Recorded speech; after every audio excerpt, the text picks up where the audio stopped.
हम लोग पिछले वीडियो में ये लेवी के ऊपर रुके थे। गियोवैनी लेवी ये फर्स्ट इटालियन हिस्टोरियन थे जिन्होंने एक्सटेंसिवली माइक्रो हिस्ट्री के टर्म को मतलब ब्रॉडली यूज़ किया था। ठीक है, हम लोग आगे बढ़ते हैं। अब जैसा कि मैंने शुरू में ही बताया कि 1970s के बाद या 1980 से micro history as a term emerge किया। तो वही बोल रहे हैं कि 1980s मतलब हिस्टोरिकल प्रैक्टिस की तरह इमर्ज किया ये माइक्रो हिस्ट्री। कहाँ? तो इटली में। इसके बहुत सारे वेरिएंट्स थे अलग अलग जगह, जर्मनी में, ठीक है, फ्रांस, यूनाइटेड स्टेट, जो भी। लेकिन मेजरली अगर ये बूम किया था या एक बड़ा पिक्चर बन के माइक्रो हिस्ट्री आया कैनवस पे, तो वो इटली से ही आया। ठीक है, it is Italian micro historian who set most of the agenda for writing this version of history. मतलब ये माइक्रो हिस्ट्री का बात कर रहा है। वही मैं बता रही हूँ कि इटालियन माइक्रो हिस्टोरियन का बहुत ग्रेट कंट्रीब्यूशन है माइक्रो हिस्ट्री को एक अलग पहचान दिलाने में या तवज्जो देने में। सॉरी।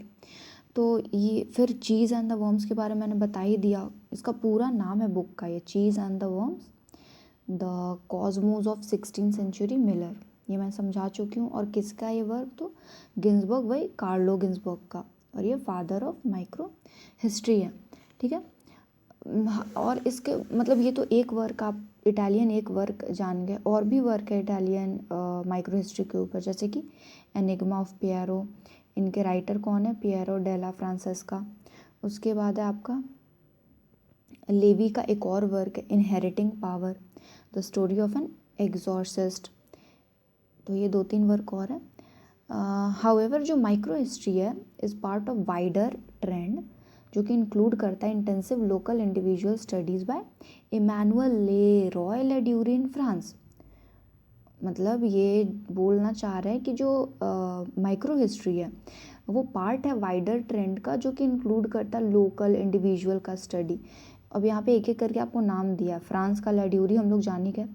जर्मनी के माइक्रो हिस्टोरियन हैंस मेडिक। उसके बाद रॉबर्ट डार्टन है।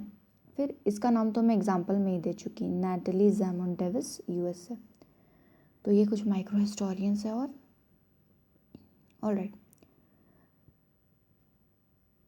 तो ये जो माइक्रो हिस्टोरियन मतलब अगर हम लोग ओरिजिन का बात करें, माइक्रो हिस्ट्री का एज ओरिजिन, तो ये 1970s के बाद आया। ये मैं पहले ही बता चुकी हूँ।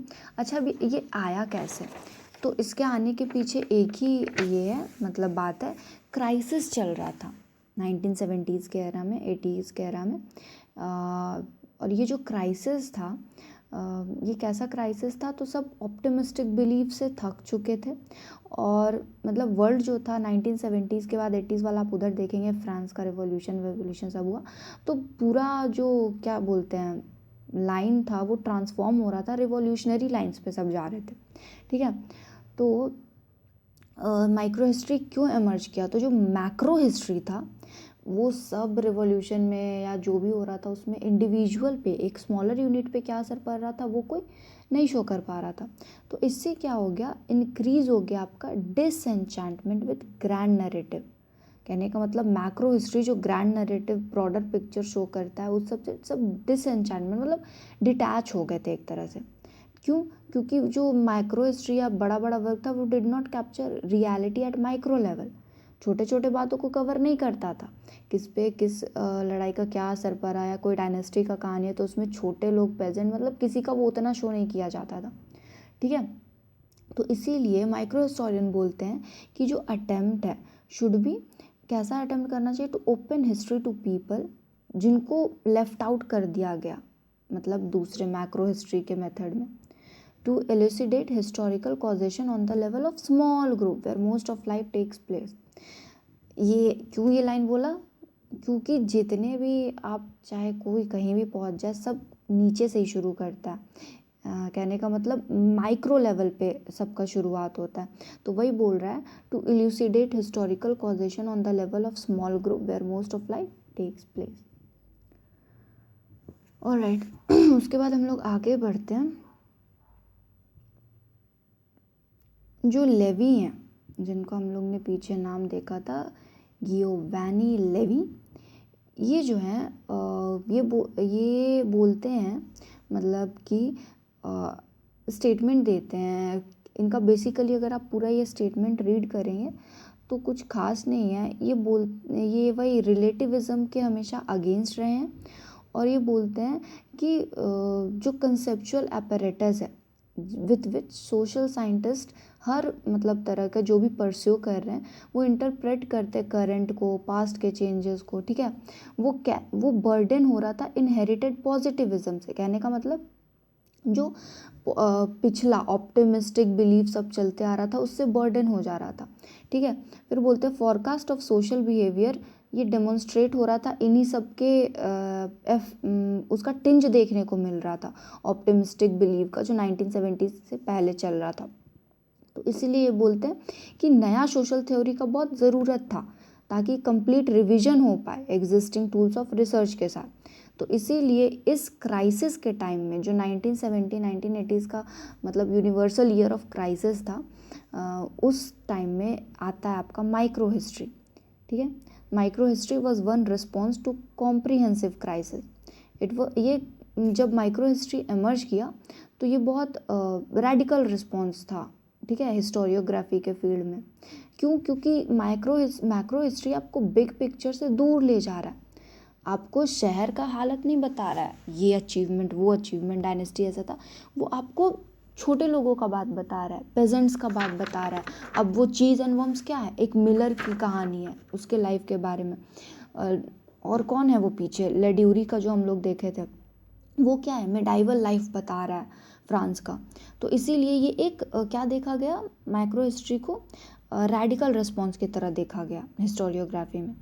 It was severely critical of large quantitative studies and macro level discourse, क्योंकि ये स्मॉल लेवल का रियलिटी को शो करना चाहा, तो इसीलिए इसको रेडिकल रिस्पॉन्स और क्रिटिसाइज किया गया या क्रिटिकल वे में देखा गया।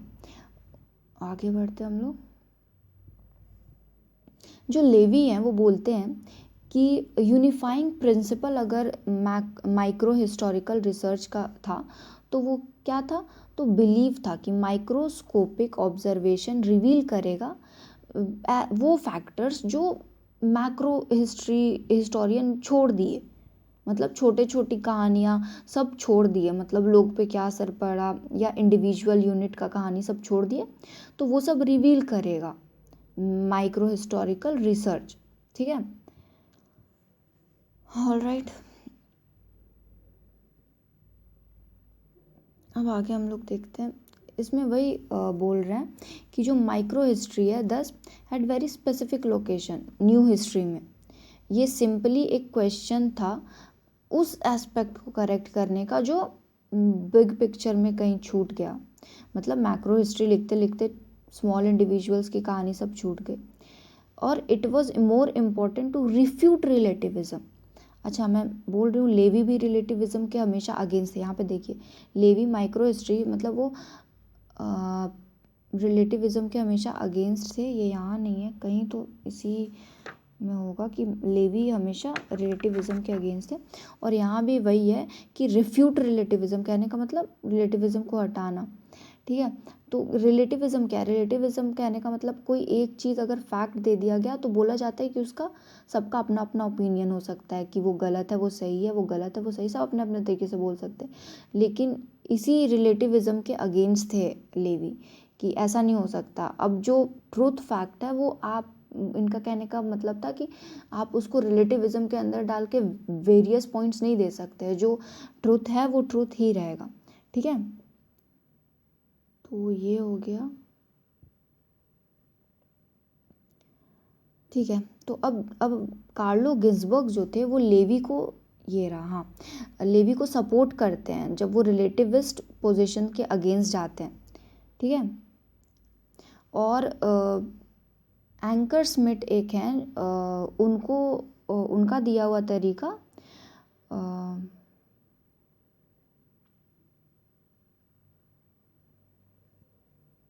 एक सेकेंड। अच्छा, हम लोग इसको ना अगले वीडियो में कंटिन्यू करते हैं।